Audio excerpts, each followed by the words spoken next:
Hello, hello, Launch Codes Football Universe. We are back for another episode. I'm Daniel, And I'm Chelsea. and folks, we're going to do something a little special today. Because week nine just technically passed, and there are 18 weeks in season, we are technically at the halfway point of the NFL season. Yay, I guess. Yay! Throwback to Yeah. when it was 16 games, but that's beside the point. Yeah. Uh, well, don't worry. In about a year or two, this we'll have to do like after week 10 when there's like 20 games at this point or 18 games. Probably. There was a poll that they took of NFL fans who said they wanted to see more games in the season. So, wouldn't shock me. Yeah, there's people always go on for more football, but more right, that would be always not gonna say no to more football. But since we're, Yeah, but I'm si- not opposed if you're asking. yes, that's what Roger Goodell and Yonder is exactly what they want to hear. Yes. But since we're at the halfway point, we decided to do a little halfway seat point awards, which we're not going to just do like all MVPs, coach of the year, all that stuff, because we have the preseason awards predictions, which I know they're not going to look that good this time. In by beginning of We February, should dig those up and post them on the socials and see how terrible we did. we are going to post those like as soon like after like the NFC and AFC championship games. We're just going to post those, or we should do it after the awards actually, like right before the award show actually happens. Feel like so this is what we had. Pretty good, right? Yeah, wow, you're really high on Daniel. You're really high on Geno Smith. No, so we do instead like kind of a little of the side awards, a little side stuff we have.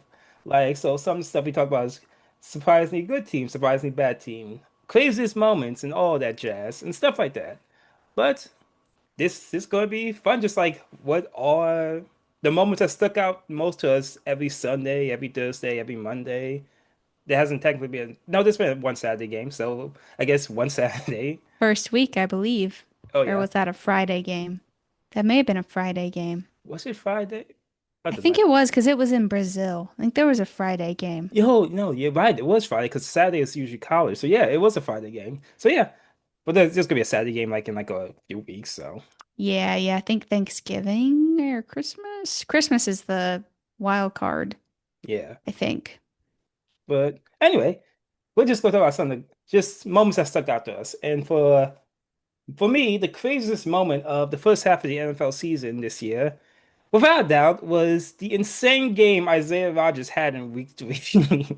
I believe, the first NFL defensive player to get a perfect score on PPF, Pro Football Focus, PFF. What was it? He had a fumble recovery for a touchdown, an interception return for a touchdown, all in one half, and then I believe he also had a forced fumble in the second half, and then the Vikings win. And that's That like was crazy. it was the most. I remember watching the red zone, and Scott Hansen was just laughing at a certain point. That was It, probably one of the best individual performances I've ever seen in my life, and this guy just he comes on. He wants to especially on defense.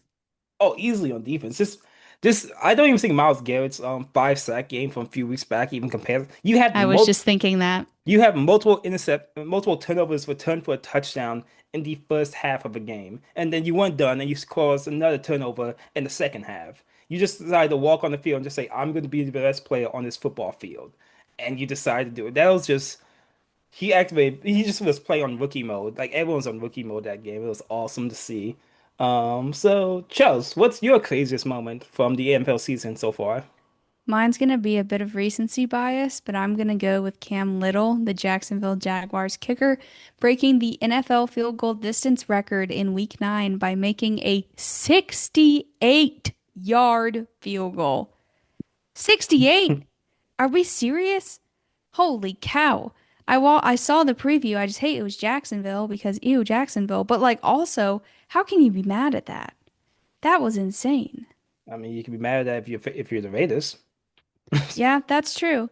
I mean, as a Colts fan, I was spoiled with Adam Vinatieri for 15 years or something crazy. So Yeah. I've seen some good field goals in my day, but man, that one takes the cake. That was amazing. In 10 years, people are going to be kicking 80-yard field goals. It's going to be insane. At this point, it's just I remember growing up. And if a dude hit a 50-yard field goal, people are like, that's awesome. This is like Sebastian Janikowski, the baby. 55 yards used to be like insane. I remember Janikowski was the quote unquote freak of nature because he could hit like 56, 57, 58 yarders. This is just now like a chip shot for them. Yeah. And I've heard interesting discussions about this on WFAN, which is, New York's flagship station for the Jets and the Giants. A couple of hosts were talking about like I just said, in 10 years, people are going to be making field goals from the 25-yard line. You know what I mean? They were like, well, how do we make this more difficult? And they were like, well, you could put the goalposts closer together. And honestly, if the trend continues for kickers being able to make kicks this long, they probably are going to have to do something like that eventually, like making the field goal uprights more narrow or something. But today is not that day. That was a crazy kick. I can't help but appreciate that as an NFL fan. Imagine like a 68-yard field goal to end like a playoff game or something. That'd be like, man, this is just like I don't know what to even describe this because this I can't think of another time there's been this big of a transition from what it used to be. I feel like this is like reverting back to baseball. If like you're playing baseball like 1970, like oh the fastball is this fast, the fastball like low 90s, and then Nolan Ryan comes in and just says, I'm just clocking this at 100 at this point. Like, and Yeah, there's nothing you it's can do to that's stop me. definitely the baseball version for sure. Now you got guys throwing 106, 105, 106 like Mason Miller with with movement. with movement. Absolutely insane, dude. Yeah, His that's arm is never going to be the same, but we're appreciating it now while we have it. you got 5 good years, like we better use them up. Yeah, seriously. So our surprisingly good team, at least my surprisingly good team, is a team that I guess I didn't think was. I knew this team was going to be good. I'm just surprised how good they are at this moment. The San Francisco 49ers, the injury-prone San Francisco 49ers. I can't even list off all the names of people. Brock Purdy's been hurt. Ricky Pearsall's been hurt. You've had George Kittle Fred was Warner. Fred Warner, George Kittle. They just lost their rookie defensive end for the season. Just like I'm pretty sure I'm missing a bunch of names just because I'm pretty sure it's the entire roster outside the one person who is always hurt.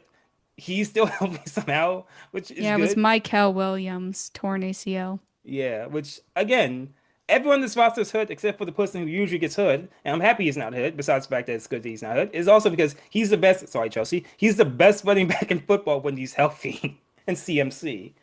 So the fact I had to win the division this year, I literally said in our preview podcast they can't be more injury prone than they were last year, and they said, and they had the Michael Jordan meme They of. said, "Hold my beer." They said, and I took it personally, the Michael Jordan meme.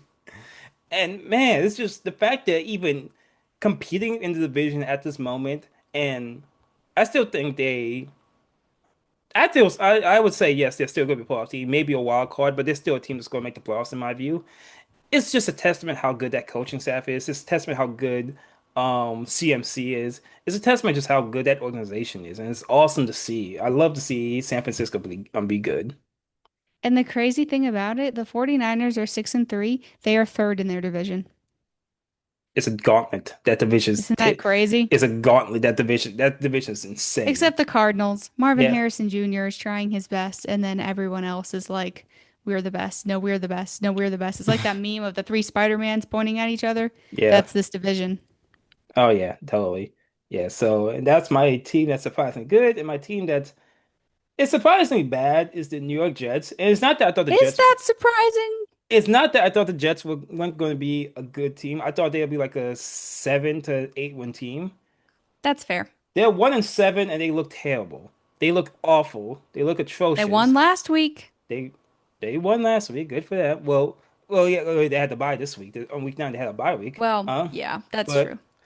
yeah. Um I watched Justin Fields last year with the Steelers, and I said this is an NFL quarterback. But there are times he doesn't even look like a college quarterback. I said this defense is still going to be elite. This defense, for more games than not, has looked like a terrible, atrocious defense. And then I, there's games where Justin Fields goes in and wins the first game of the season and looks amazing. Yeah. Well, he almost won the first game. Like that was the Steelers game. Remember? That was a Or his game. the game they won in week 8. Yeah. Um, he looks great. Oh yeah. He looked awesome. Was it? Was that the Bengals game again? Was it? I I believe can't that. remember. I don't want to say that was the Cincinnati game. Oh, that was the Cincinnati game. That. If that's the Cincinnati game, Then that we're going. explains that. Then we're gonna put a pin in that. We're gonna put a pin in that if that was the Cincinnati game. But I do think that he lost. They won. It was the Cincinnati game. The Bengals Yeah, saved that us. was embarrassing. Poor Bengals fans. They're just Oh, going through it, dude. and you know what? I'll say this. Dan Campbell in his first year in Detroit, I believe he started the year like 1-10-1 before he won like I think he won 2 or 3 games to end the season, but he didn't have a good first season at all. And now the Lions are a contender.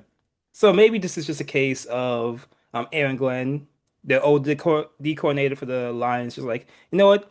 The first year we're gonna look terrible. Second year, we look marginally better than marginally better. Well, we're hoping that's the transition. At least me, that's my brother Aaron is hoping because he's a Jets fan. Um, it's just gonna come down to getting a quarterback that can actually be consistent, and Man, hopefully I'd love to see the Jets be good. They've never really been good in my whole life. I was born in 98. That was kind of right after they were good in the 90s. So they've had blimps, but they've never had anything that consistent. I did see the butt fumble. That was pretty legendary. Oh, that was a perfect Thanksgiving. That was awesome. That was great. So Chelsea, what's your surprisingly good and surprisingly bad team so far? I mean, based on the narratives that we've had in this podcast all year about who coach of the year should be, this really shouldn't shock anyone, but I'm going to go the Daniel Jones-led Indianapolis Colts. Um, I think the Niners are tight though. I mean, I think they're like right there, 1-2. Yeah, I don't think anyone thought Daniel Jones would look like this. And yes, I know he had turned the ball over 5 times in week 9. You don't have to remind me, but I'm saying outside of that, no one expected him to look like this. My husband projected that they would win 1 game. I will have you know I will never, ever let him forget that And now he's in sleeping on my the couch. life. Now he's on the couch. No, no. He's like, I guess they are good. But yeah, no, I didn't see that coming. But I told my friends, I told you, Daniel, I said, I really don't think this roster is that bad outside of quarterback. They Exactly. have really good receiver depth. They have arguably the best running back in football. They have, at least before week 9, the best O line in football. They upped their safeties. Their safeties are really good on defense. I do think if they have issues, it's on the defensive side of the ball. But outside of that, I mean, they really only needed a quarterback. And if week 9 is a blip in Daniel Jones' career as an Indianapolis Colt, I was right because I really didn't think that this team was that bad. And I will say, I will give Chris Ballard credit here. That is a testament to him for believing that Matt Gonzalez and Braden Smith were going to be able to hold down the right side of that line and our center as well, because we lost Ryan Kelly and Will Fries in the same day to the Vikings. Same day. And we have Tanner Bortolini in at center and Matt Gonzalez in at right guard, and they have both been amazing. So that is a real testament to Chris Ballard and the Colts scouting department for sure, because I thought our O line was going to take a step back after losing those guys, especially Will Fries because he was really good. But no, I mean, I can't not go with the Colts here. I mean, come on, guys. Yeah. That no one expected them to be 7-2, and even though they've played a weak schedule the first half, and even though they had a bad game against the Steelers, I mean, historically speaking, the Colts have never played good at the Steelers, even in the days of Peyton Manning and Andrew Luck. So historically, this is really not that shocking if you look at this matchup, especially in Pittsburgh. But you obviously can't use that to excuse a 6 turnover day, but it is what it is. We're about to see what the Colts and Daniel Jones are made of, though, because they have a top 5 hardest schedule remaining. They play the Chiefs in a couple of weeks, so we're going to see what this team is made of, and it's going to become apparent real quick if this team is pretenders or contenders. So I'm going to go with them as my surprising good team. Surprising bad team, I'm going to pick the Bengals. Let me preface, I thought their defense was going to be bad. Yeah. Outside of Trey Hendrickson, I thought they were going to be bad. But I still thought they could make it in as a wild card with Joe Burrow. I mean, they have arguably the best wide receiver tandem in football, and then you put Joe Burrow in there, and that's probably one of the best 1, 2, 3 punches on offense in the entire league. And Chase Not even Brown. including Chase Yeah, Brown Chase and other Brown. pieces they have. Like Andre Iosivas, who's actually low key not that bad. Um, but yeah, no, once Burrow went down, and honestly, it hasn't even been on Burrow going No. down that they've lost. Joe Flacco has looked incredible. I mean, he had what, 450 passing yards in week 9, which was his best passing yards game in his career. In his career.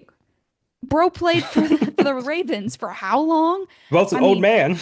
goodness gracious, that was crazy. It's just their defense is just so bad. I mean, I thought they'd be bad. I think they're even worse than I thought they would be, and I thought they were going to be arguably the worst in football. So, yeah, I'm still going to go with the Bengals because I thought with Joe Burrow and T and Jamar and Chase Brown, they could win 8, 9 games and sneak in as a 7 seed maybe. But man, that defense, it is just so bad. There is just no coming back from that. And that is saying something because there are some bad defenses in football this year. Cowboys defense, bad. The Titans defense, bad. There were some really bad defenses, and I think even still, the Bengals are still the worst. That's saying something. I agree. Well, going back to like in terms of your surprising good team, I do say that like I do remember you saying about the Colts roster being like the Colts haven't elite. I'll say the biggest question was the quarterback. I think even before the season, we are thinking, well, first we didn't know it was going to be AR-15 or Daniel Jones, but once I Jones, wanted Anthony Richardson in transparent in the spirit of being transparent. I thought he was going to put it together, and now he has an eye fracture. So that tells you what I know. but the fact that Jones beat him out in the training camp says a lot. And it's like, okay, maybe Daniel Jones, and I guess They did given pay him like $13 million or whatever. giving credit back to my brother Matthew, who was a Giants fan and was actually a Daniel Jones supporter for as long as he could be. He said once Jones gets on a good roster, he said Jones is going to be decent. He didn't expect this. I'm not gonna give him that much credit. He didn't expect MVP Daniel Jones, at least before the black and gold got him. Um, but yeah, the Colts, we said like, oh, yeah, good roster. It's been the Colts the past few years. They've had good rosters, just questionable quarterback play. And Jones just came out there and looks like the best quarterback in definitely in that division. I mean, honestly, even like one of the best in the AFC at the moment. So it's awesome to see. I do want to see the rest of his schedule though. See how they I need to match, see him bounce back if he's going to get money from yeah, us. match up against Kansas City and the rest of that division. For the We Bengals, haven't even played Jacksonville yet. Oh, the, Jacksonville. the via Cam Little, he's I come. hate Jacksonville. Cam Little I breaks like his Trevor Lawrence, but I hate Jacksonville. Cam Little breaks his own record, like to win the He's game. like 72 yards for the win. Are you kidding me? I think I would just turn the TV off silently and just be so angry. I just couldn't even say anything. I think Chelsea starts like on next podcast, next episode. The way I I'd start be out, like, the "Are Steelers go. you kidding me?" It'd be a rant like my Steelers ran after the Bengals game. It'd be Chelsea after that I'd game. be like, "All these years and for what? We can't beat Jacksonville even with Daniel Jones as an MVP candidate." You might have to do like who's the coach? The playoffs. You talk about playoffs. Playoffs? He was in the coach jersey. He was the coach, head coach. And why am I bringing Jim Moore? Moore, that was it. You had to do that, man. That is pretty legendary. And then the Bengals. Yeah, they have a bad defense, and that actually transitions to my trend that I want to keep seeing. I want to keep seeing terrible Ravens defense. I want to see Jamar Chase crash out on the sidelines. I want him to have. Bro, Everyone's scared AJ Brown's gonna crash out at some point. Everyone's scared George Pickens is gonna crash. I want to see Jamar Chase after that game, both against the Jets and the Broncos, not the Broncos, and the Bears. He looked like he was about to murder someone, and I actually don't blame him. If I am working tirelessly, I am put. This offense is running like a well-oiled machine. This offense is running like whatever the best car is out in the market right now, and that defense is running like Henry Ford's first automobile ever. are you sure that this is not so much you want to see terrible Bengal defenses and more so you want to see Joe Flacco continue to obliterate teams with a broken shoulder? Because that's what he has to do if the defense continues playing like this. Joe Flacco. And Flacco's having his best. Like we keeps when is this guy going to retire? It's like He's supposed to be on retirement watch for like the past 8 years. This has to be very strange for you as a Steelers fan watching this It because he was so good against the Steelers for so long and he had that rivalry with Big Ben, the whole yeah. deal. And now he's on the Bengals. That just has to be weird for you. And he was on the Browns early. Like it's weird to Yeah, see. he's been on every team except the Steelers in your division. That just has to be so weird for Steelers fans. And you know what? Rodgers is retiring next year after the season, so just Joe Flacco on the Steelers. that would be insane. I was like, I don't know what to do here. You'd What be am I? like, I can't be happy, but I'm happy. Does that make sense? Oh man, but no, seeing terrible Bengals game of them historically get because I think we said talk about last week after the Jets game. They have given up, they have lost games if they scored at least 38 points 6 times in like the past four or That's five in the horrible, past two or dude. 3 years. That's And awful. no other team has lost more than twice. And then they do it again the next week. Dude, that's just the Bengals season, And unfortunately for them. it's like I was so scared. I was so worried about the Ravens. I was so worried about the Bengals. The Browns I wasn't that worried about. I was just thinking, oh, okay, Bo goes down. I guess that's it for the season because Jay Brown didn't look that I good. remember you saying that when he went down, we were doing the pod. You were like, "Yeah, it's gonna be us and the Ravens." And the Ravens started playing bad, and then Joe Flacco signed. And I mean, No, I wouldn't say he's turned their season around, but he's trying. he's at least reintegrated the team with life Like he's at a trying. minimum. I can't ask a 4-year-old man to do more than what he's doing right now on a bad. Me either, and I'm not even a Bengals fan. And I'm just like, man, this this would be so sad if this was not in my division. It's in my division.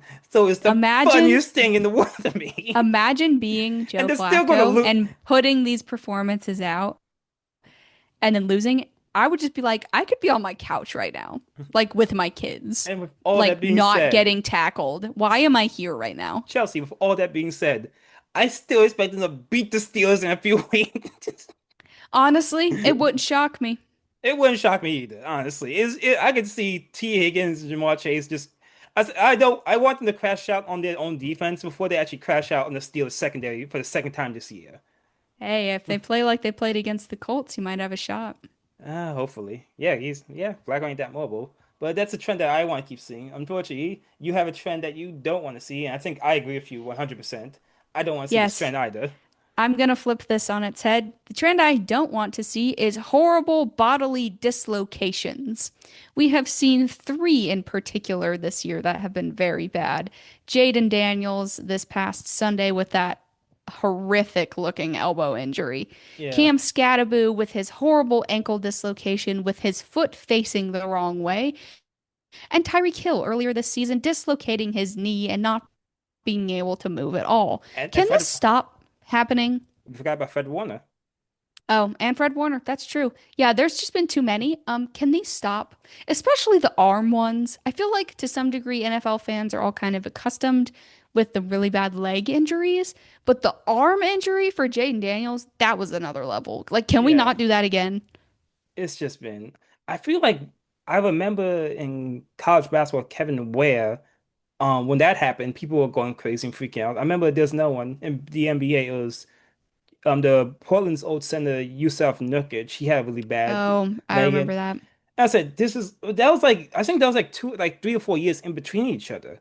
This just is just, it's not the fact that they're even getting injured. It's the fact that they're like compound fractures and they're facing the wrong way. It's like watching like the Family Guy sketches when Peter falls down the stairs and he's like, his arm is twisted. Like they ragdoll. There's When some of he the kids takes just, one step and it's like going good, and then he takes another one and it's yeah. like tumble, tumble, tumble. It's just like, and that's happening in real life. And like, okay, it's funny to see in a cartoon because they pop right out, but in real life they stay down and then pain, and Yeah, then the dude. carts come out and all that stuff, and you're just like, oh man, I would rather see some non-contact injuries than this. It's been brutal this year. it's terrible. And again, that's thing. You get bigger, faster, stronger, crazier cuts, all that stuff. I guess this is this. Well, we're just changing sports constantly. Chelsea would know this as a basketball fan with we had the Achilles problem in the NBA last year with Dame Lillard, Ugh. Halliburton. Ugh. It was Don't just talk about it. yeah, it still hurts, but it's just a reality. Like these players, these Yeah. athletes are getting bigger and faster and stronger, and Their Pacers bodies. and their one win this year because our whole team is hurt and the season just started. No, Brutal, dude. honestly just like just be like, no, we're just gonna tank the year, get a first round pick. Hallie comes back next year. Just that would just be my mentality. Just you got Indiana basketball to look forward to. And Indiana football, Yeah, second in the nation. yeah, I that's don't know how. I don't know how we got here. I'm as confused as you are. you don't know how, but you ain't complaining about it. That's correct. Well, that leads us into back to a little light note of the funniest moment this year. And mine is more like funniest moments. Um, Launch Coach Football has a group chat made up of like past co-hosts, like people who like been on shows before and stuff. And like clockwork, like almost every week or every other week, we people in the first half, people just in that group chat crashes out about the Panthers. The Panthers are not a good first half team. For whatever reason, they can't play well in the first. Now they have a winning record. They always seem to come back in the second half somehow. But in that first half, by 2 o'clock, 2:30 every Sunday, trade There is a Bryce, crash out fire, happening. trade Bryce, get rid of Bryce, Yep. fire everyone. What are we doing? Our defense is terrible. It's like clockwork and it's hilarious. Yes. Yeah, and kind of in that same vein, mine this year is more generally with people I don't know, but my husband and I's favorite tradition on Sundays is to go and read all of the teams who lose, all of their post-game angry Reddit threads in their subreddit. Dude, comedy. If you have not done that, you gotta do it. Like, go look at like the Bengals subreddit or something from this last week, Oh the my God. post game. Oh, wow. Dude, comedy. Absolute I can comedy. only imagine. That'll be, I, Dude, it's hilarious. it's Or like, like when the Chiefs lost, that's probably not comedy. That's just people going 4-0 in the playoffs, 4-0 in the playoffs. But it's always hilarious, especially the teams that win the last second. It's like they post their post-game thread and it's like literally within like 12 seconds there's like 300 comments and everyone is I, screaming. what about like, I think the one that because I don't really go on Reddit that much. I can't imagine the Giants Reddit after that Broncos comeback must have been. Comedy, dude. Comedy. It was comedy. There's also probably like words that we definitely can't say on this show. Oh yeah, no, no. It was very funny. It's also kind of obscene, especially if it's a really bad loss. But it's like the meme. It's like people are like, I watched this game on my TV and now I've disowned my daughter and I've been kicked out of the house because I broke all 7 TVs. People are just being funny. But dude, Uh, no, it's common. They're like, why? Why? And they're all screaming and it's just so Poor funny. K, poor K. I But know. It's so funny. I think that leads us transitions us into both of our six man. I call it the six man of the year, and Chelsea calls it the stepping up moment of the year so far. It's my older brother Matthew coming in for 2 weeks when Chelsea had to step out for a little bit, and co-hosting with me for the show, which it was a Shout fun out to Matthew. it was a fun brother moment because I think he even said like, yeah, we talk about sports all the time, and we can actually like now talk about it in terms of Mike and get our opinions and stuff. And, and I think after one of the shows, I think I said, we talk about sports all the time. You're a lot nicer in the show than you are to me. Oh no. We just That's crack. very brother love, Oh no, yeah, brotherly love right yeah. We there. very much when we're talking about it, we had to tone it back because it would be a lot more yelling and just name calling.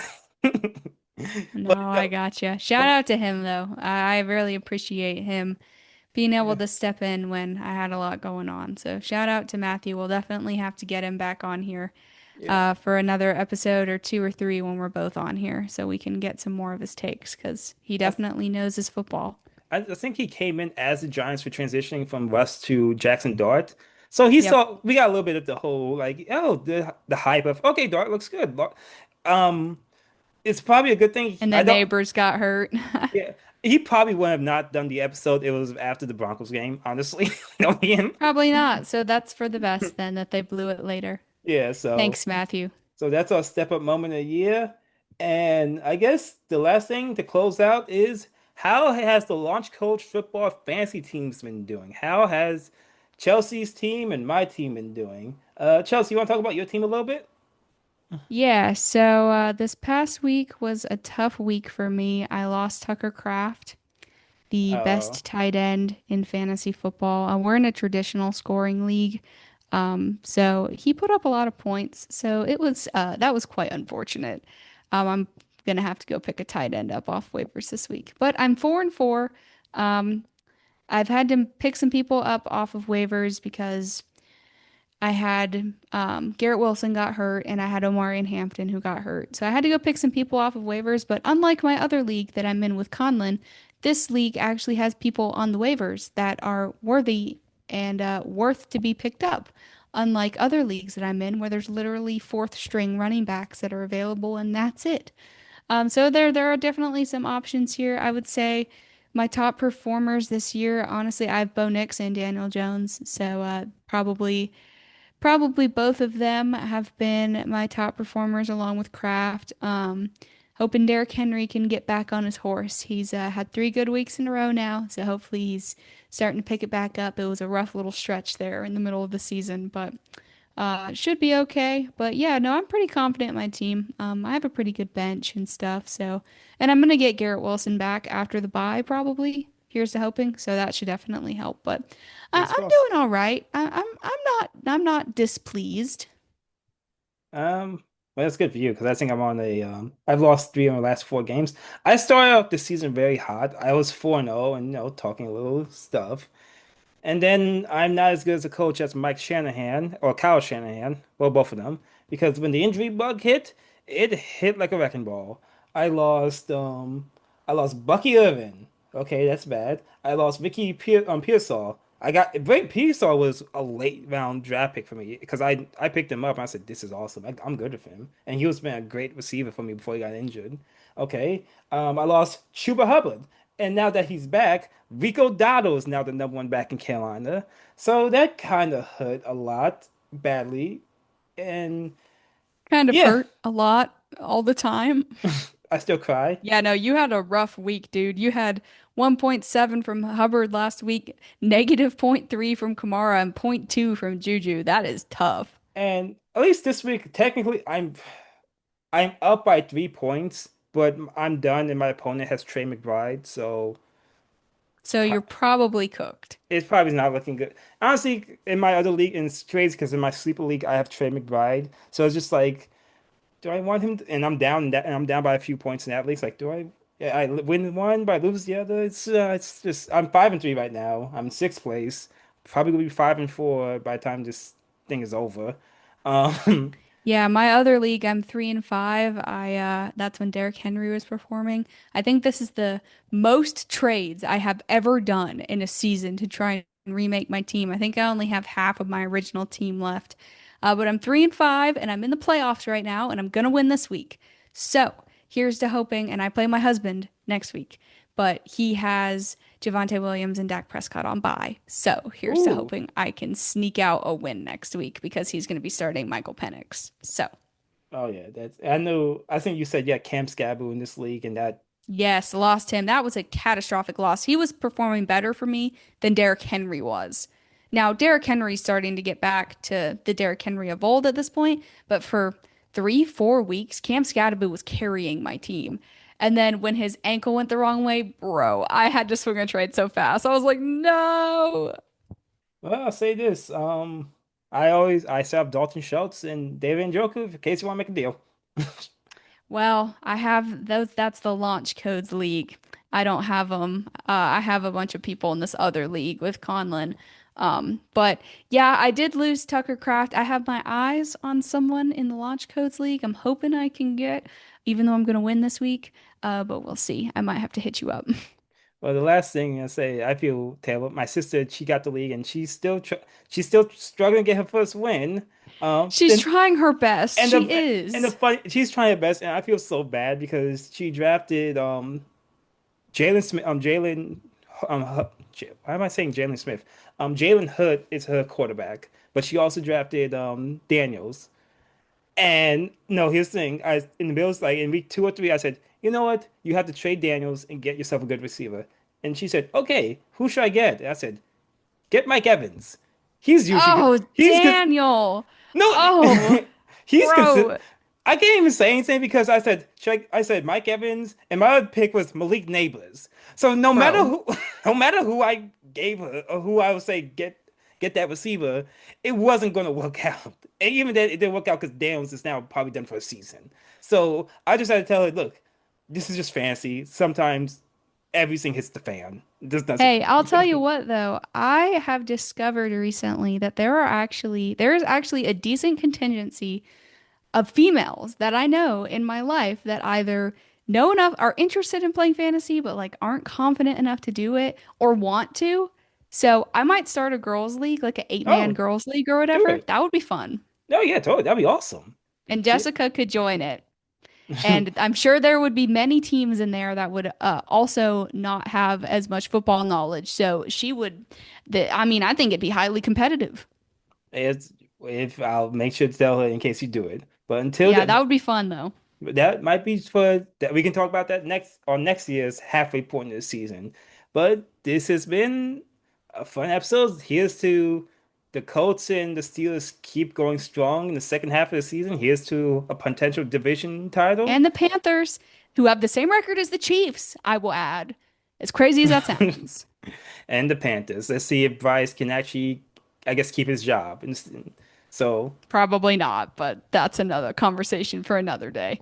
yep. So Chelsea, I guess here's where you can find us. And yeah. Yeah, so thanks for listening, guys. Tune back in on Tuesday for our Week 10 recap. Follow us on our social media. In the meantime, we are on TikTok, Instagram, Facebook, and YouTube at Launch Codes Football. We are on Twitter at Launch Codes FB. And if you're interested in joining our Discord server, hit us up and we can send you a link. I'm Chelsea, I'm Daniel. and we will see you next week. Go Colts. Go Steelers and go second half of the NFL season.